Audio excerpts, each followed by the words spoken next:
Hello, and welcome back to another episode on Heal Out Loud. And on today's episode, we're going to be talking about how to stop accepting the bare minimum, how to step into your power, and how to realize that you deserve the whole world, literally. And this is not just about what you've seen in the movies. This is not a fairy tale. You are not a person who deserves just the bare minimum. Nobody deserves just the bare minimum, let alone you.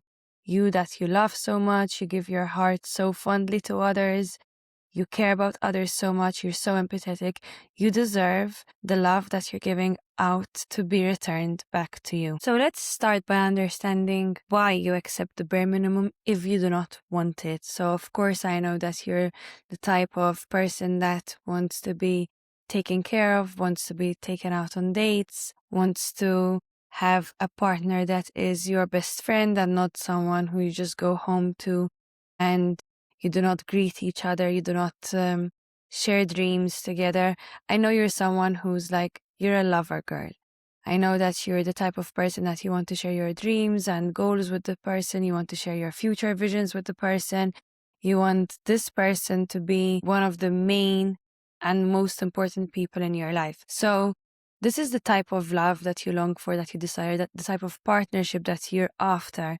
Yet you always find yourself in relationships where you do not greet each other, you don't often show physical affection towards each other, you do not share the same dreams and goals, or maybe you once did, but you do not enjoy these things together anymore. So if you're such a lover girl, how do you always end up in relationships where you're receiving just the bare minimum? So 100% for sure, growing up, you felt different, you felt weird, you felt like you're the odd one out, you felt like you're not good enough. And obviously, you didn't need to have huge traumas for these messages to have been received by you. However, even moments of maybe not being the popular kid in class, maybe having siblings way older than you that you didn't have anyone to play with, maybe your mom or dad were going through separation or divorce, or maybe your mom and dad both had to work a lot and therefore didn't have much time to spare to play with you. Or maybe a sibling that needed more attention than you. Anything that happened whilst you were growing up sent you the message that you are not good enough. There is something wrong with you. You are not lovable. You have to work hard for love. You always have to provide more than receive. And what happens is all these messages that you carried since childhood have reprogrammed, have wired your subconscious brain. So your brain is divided into two parts, 5% conscious, the one that you're using right now to listen to me, and 95% subconscious, where there's lots of old programming stored in your subconscious brain. So in order for you to stop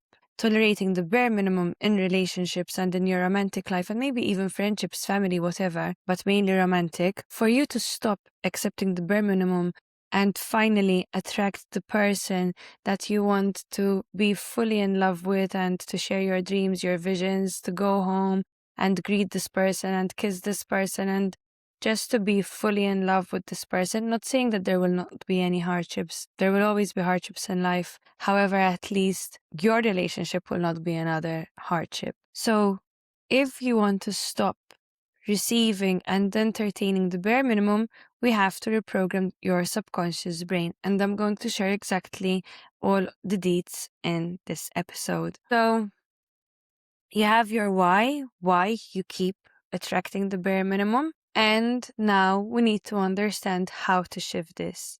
And I want you to think of this in this way. So imagine you eat your steak at home and we meet up and I offer you something to eat and you're quite full already, but maybe you can have dessert or something. And I offer you some breadcrumbs and you're going to look at me and think like, I don't need your breadcrumbs, girl. Like I eat my steak at home. And the same goes to relationships. If you do not feed yourself properly, and by feeding yourself, I'm not talking about food here. I'm talking about doing things that you love, rewiring your subconscious brain, connecting to your inner child, taking care of yourself first, taking care of your health, your body, your mental health, meeting your friends, doing things that you love, traveling, buying clothes, whatever it is that you love, doing some type of sports, anything. If you're not going to feed yourself properly, you're going to accept breadcrumbs because you're going to be so hungry that even some breadcrumbs are going to satisfy you for a short while. Think of it like going to the supermarket when you're super hungry. You end up buying anything that comes your way. Maybe you're even lactose intolerant and you end up grabbing a chocolate bars because you're just so hungry and you want to eat something. And obviously this chocolate bar is going to hurt you, but you're so hungry because you haven't eaten in a while that you're just buying loads of rubbish. Whereas if you're going to have breakfast, then you're going to have lunch, and then you're going to go to the supermarket, most probably you're going to be so full that you're just going to buy the stuff that you have on your list, the stuff that you actually need. So when you're leaving yourself hungry, and by hungry I mean when you're not taking care of yourself, when you're not sleeping properly, you're not hydrating yourself, you're not eating the proper food, you're not training, you're not moving your body, you're not meeting your friends, you're not doing anything that you love, you're saying yes to everyone except yourself. You're working in a job that you absolutely hate, and you might be saying, yes, Nick, I need to work in this job because I need to pay my bills 100%, but you do not need to work in a job that you absolutely hate. And we will talk about this because rewiring the subconscious brain to not accept the bare minimum in love will also help you in every single area of your life, be it work, friendships, family, literally everything. If you're constantly binge watching shows, you're constantly binging and then restricting yourself the next day, if you're constantly gossiping or staying in circles that are not good for you and staying in crowds which are not good for you, or maybe you're drinking a lot of alcohol or doing too much party drugs and you're just never feeling like you can get better, that you can't feel better. If you don't have a proper mental diet, and if you've never met your inner child and comforted your inner child, then what's going to happen is you're going to expect someone else to save you. Maybe many times you dreamt of Prince Charming coming to save you. And the saddest thing that you might hear today is that nobody can save you except yourself. And the most amazing thing that you will hear today is nobody can save you except you, which means that you can save yourself. For me, when I learned that nobody can save me, I felt very sad because I literally wanted someone to come and save me. Like I dreamt all my life since I was a little kid that my dad would come and save me. And then as I was growing older, I was hoping that Prince Charming would come and save me. So when I learned that nobody can save you but you, I was really sad. I was very shocked, like, oh my God, how am I going to feel better? But then I realized, like, okay, you can actually save yourself. So how can you do this? And that is exactly what I'm going to share here today. When you carry beliefs in your subconscious brain about yourself that you are not good enough, that there is something wrong with you, that you are not lovable, you will choose a partner that will reflect just that back to you. Because you need to understand your subconscious brain is like a computer with this software. So if this is the software that you have, you are going to operate from it. You are going to keep on seeing things that show that this software is working properly.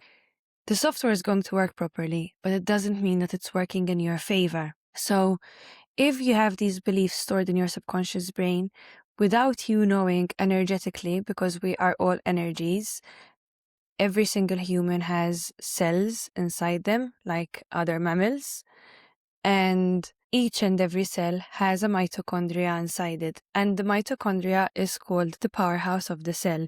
Powerhouse of the cell, the mitochondria, generates most of the chemical energy needed by the body. So we are all energy. And energy cannot be created nor destroyed, just transferred. So we are constantly transferring energies to each other. If I am operating from the energy of I am not good enough, there is something wrong with me, I am not lovable, think of this energy as a green vomitish color surrounding me. So when I am out there in the dating world, people can see this green vomitish energy surrounding me. And am I going to attract someone with a pure white, clean cotton energy? Or am I going to attract someone with the same green, negative, vomitish energy? I'm going to attract the latter, of course. So what happens is that other person would have their own limiting beliefs stored in their subconscious, such as, I am not good enough, there is something wrong with me. And both of you meet each other. So you have such limiting beliefs where you believe that you're not lovable, there's something wrong with you. And this person also has these limiting beliefs. So in the beginning, you are both infatuated by each other. You just love each other so much, and there's such a strong connection that you even start thinking, oh my God, I found the one. Oh my God, now I understand why it didn't work with anyone else in the past. And because of this person, I have finally found the one. You start thinking of yourself with your wedding dress, and you even start imagining signing your name with their last name. And you imagine the kids that you're going to have, or the travels that you're going to go on, or the house that you're going to have. You're just infatuated by each other, literally. And you think you found the one. And then attachment starts kicking in, and the subconscious brain starts taking over. And you start feeling like you are not good enough, like there is something wrong with you. And so you start acting in this manner in this relationship. And what I mean by this is that most probably the first 2 months you are putting in a lot of effort, both of you. And of course, now life has to start getting back to normal. You're both feeling safe in each other's energy. And so the other person starts going back to normal, working normal hours, starting to go back to doing his hobbies, meeting his friends. And since you have this belief that you are not good enough, that there is something wrong with you, what happens is you start making this new distance mean, you see, I knew he was going to pull away as well. I knew that he realized who I really am and he doesn't like me anymore, and that's why he's pulling away. So you start getting lost in these stories, and your aura starts becoming even more greenish and negative. The other person also has beliefs that he is not good enough, there is something wrong with him. So what happens is when you start reaching out and asking, why are you pulling away? I wanted to spend more time with you. It's not fair. We used to spend much more time with each other. I wanted to be with you. Why do you always do this to me? He starts feeling like he is not good enough. Childhood wounds start reopening, and most probably he will start becoming even more distant because being close to you makes him feel like he is not good enough. There's something wrong with him. And this distance makes you feel like you are not good enough and there's something wrong with you. And therefore, instead of healing through each other your own wounds, you end up feeling these wounds deeper and deeper. But what happens then is that you crave love so much, you crave to be seen, to be held. And it felt so beautiful to be seen and held by this person in the beginning that what you start doing is you start settling for the bare minimum. You start settling for less texts, less calls, less dates, less time spending together, because you keep on hoping that this relationship will return to how it was in the beginning. You keep on hoping that once that this person sees that you've calmed down and that you're no longer being needy, they will come back to you and they will love you and make you feel safe and held the same way they made you feel in the beginning. However, it doesn't work that way, unfortunately, because even though you're no longer physically texting so much and you're no longer making them feel like they've done something wrong and they need to show up differently, your energy is still in that longing phase. Your energy is still in that, please save me because I don't know how to save myself. Your energy is still sending out these messages like, I believe I am not good enough and I need you to show me that I am good enough. And that level of responsibility is felt energetically. The other person will not even know what's happening. The other person will just start wondering, I feel distant. I wish I liked her the way I liked her in the beginning. I don't know what's happening. I feel so bad that I am hurting her. I wish I could be a better person.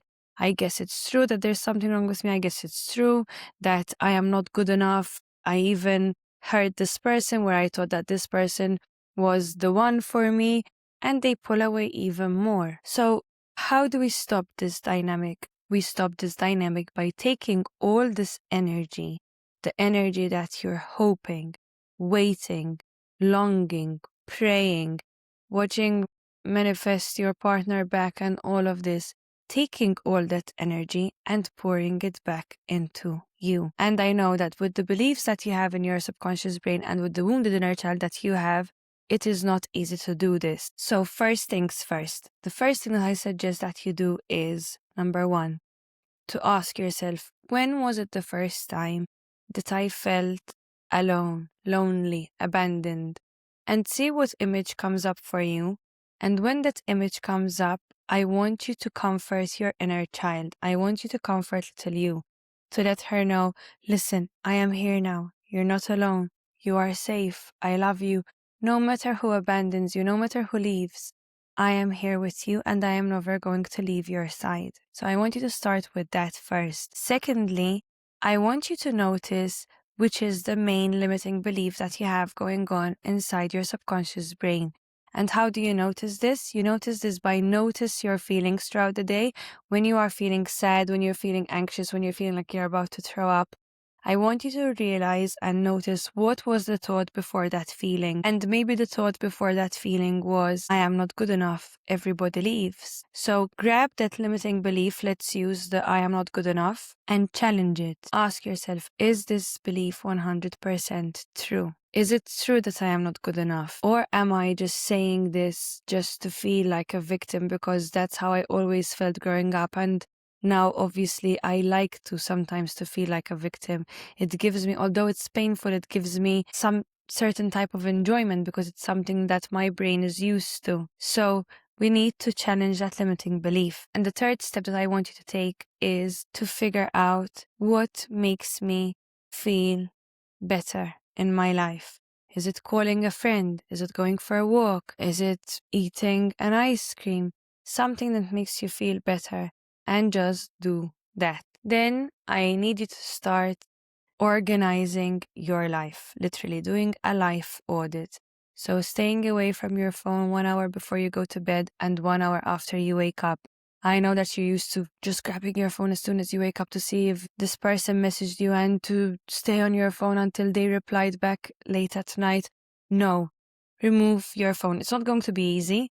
It's not going to be easy. It's going to be quite difficult actually. But just remember that I do this and you're not going to be doing it alone. So just think of Nicole doesn't grab her phone in the first hour of the morning. So I'm going to be doing that with her. And she doesn't use her 1 hour before she goes to bed. And it's not just me. There's me and there's lots of other people. My clients do that too. So you will not be doing this alone. Try to replace that 1 hour before you fall asleep with something else. Maybe reading a book, meditating, visualizing, something that is going to help you fall asleep better. And same for the first hour of the morning. Maybe you can do some jumps to get the body moving and to let the emotions be expressed through the body rather than suppressed. Journal for 2 minutes. Say what you're grateful for. Anything that will help you stay away from your phone. Then what I want you to do is to set a time limit on your social media apps. You do not need to be available 24/7 for everyone else. In fact, think of that friend that is always on their phone and as soon as you message them, they reply back. You're like, oh my God, I need to reply again now and I don't even have some buffer time. Like you go on your phone to get all the messages out of the way because you feel like you need to reply to everyone. And there's always that one friend or family member that they're replying immediately. And you feel like you have to clean up all your messages once again. It's okay to reply 2-3 hours later. It's not the end of the world. You are here to make yourself happy, not to make other people happy. Of course, don't hurt people on purpose, but prioritize you. Are you drinking enough water throughout the day? Are you eating whole foods or are you just eating junk and you're feeling even worse about yourself and your body and your discipline? Are you moving the body or after work, the only thing that you're doing is hoping and praying that this person wants to meet you? Are you going out in nature to watch the sunset, go for a swim, go for a walk? Are you doing things that light you up and meeting people that make you feel good? Are you getting your house sorted or any appointments that you need to get over and done with or any errands that you might have? Is your car clean or is it like a pigsty? Go and do things for you because once you choose you, everything else starts choosing you. This is literally how energy works. This is literally how the universe works. Your life is shaped by where you direct your attention. If you're directing your attention towards, I haven't received that message, this person is not showing up properly in my life, this person hasn't asked me out on a date, this person this person that, if you're constantly focused on lack, you're going to create more of that lack. Whereas if you're going to focus on yourself, on your health, on your mental health, on your body, on your friendships, on your life, on your hobbies, then obviously you are going to create more things that you're going to feel grateful for.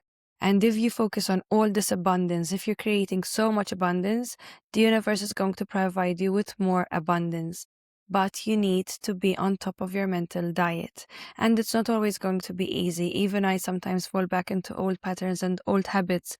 And that's why inner child healing will definitely be exactly what you need. Because once you heal that wounded inner child, the inner child who learned that they're not good enough, that there's something wrong with them, that they're unlovable, once you start healing all those wounds, then your adult self can start operating from a more secure identity, from a higher self-concept with more self-worth. And when you have more self-worth, when you're feeding yourself at home, when you feel secure in your body, you're going to attract other people that are on the same wavelength and frequency as you. So I want you to think of shifting through inner child healing. You would have shifted your energy, your aura into this white light cotton smell rather than this green vomitish color.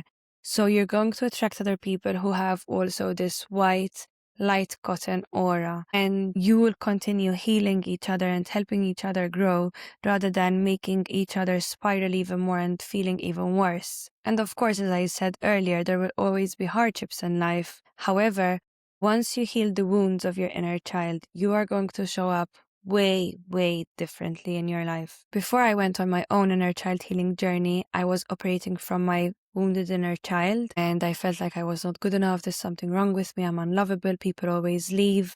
So every time something bad happened in my life, I would spiral for days. I wouldn't be able to eat because I'd feel so nauseous. I would curl in a ball, not go to work, call in sick, just cry in bed all day, feeling super depressed, not eating anything, not messaging my friends, removing my social media accounts, like completely deactivating them.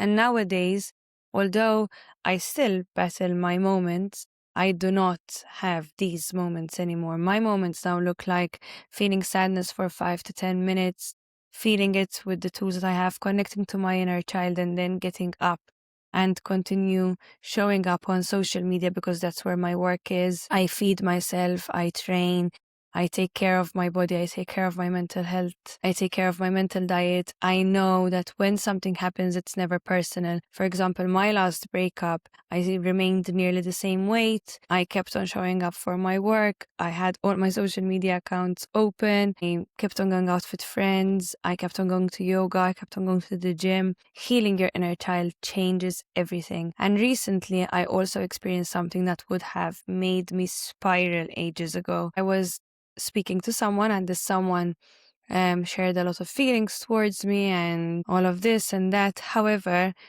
they said that they don't have the emotional capacity to be with someone right now. And my friend sent me their profile on Tinder. And in the past, that would have made me tear myself down in front of the mirror, saying that I am ugly, I am this, I am that, maybe I need to lose more weight, and it's because there's something wrong with me, it's because I don't have a mom and a dad, I will always be alone, people always leave, I am weird, I am different, I don't fit in, I am 30 years old and I thought my life was going to be much different at 30, but literally all that happened was I felt like a pit in my stomach, but 10 minutes later I was eating my dinner, the same dinner that I was cooking when I found this out, when I received the message from my friend. I felt the pain, felt the sadness, but I didn't make it mean anything about me. In fact, the next day I was out with my friends, and in the past maybe I would have cancelled the meetup with my friends, or else maybe even worse, I would get super drunk and then feel really, really sad on Sunday.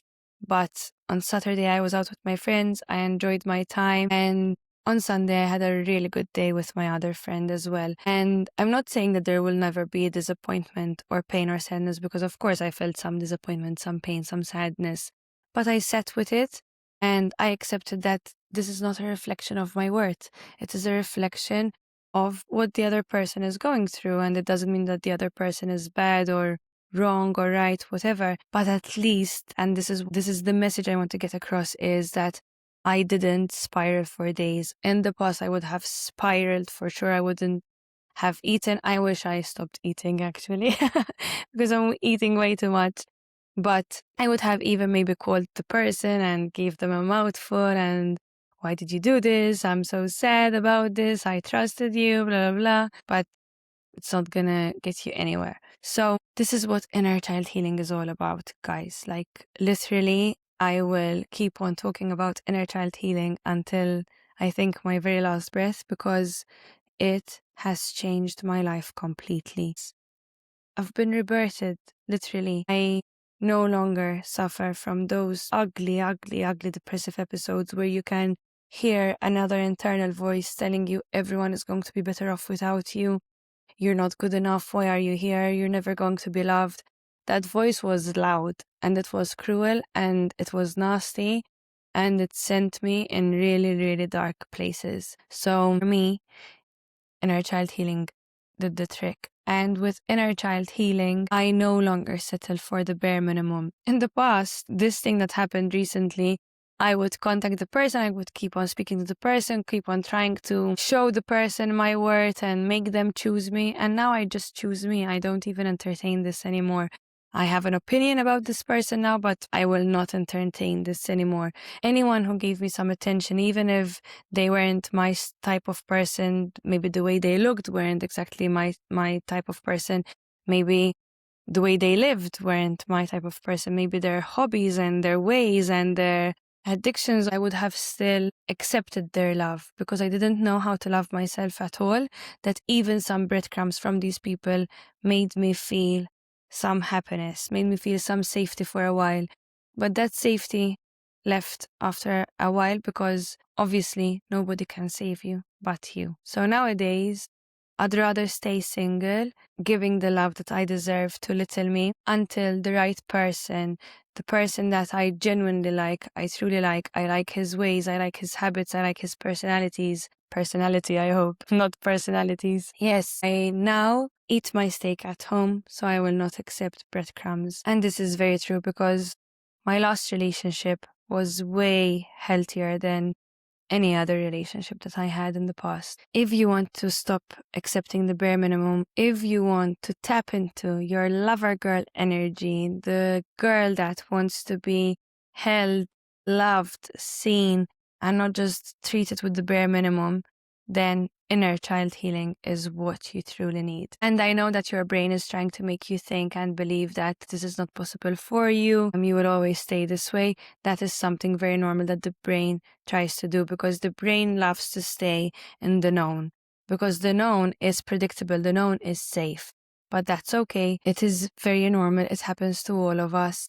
Inner child healing is what will change your life completely, especially your romantic life and the relationship you have with yourself. Thank you for being here, and I will see you again next week.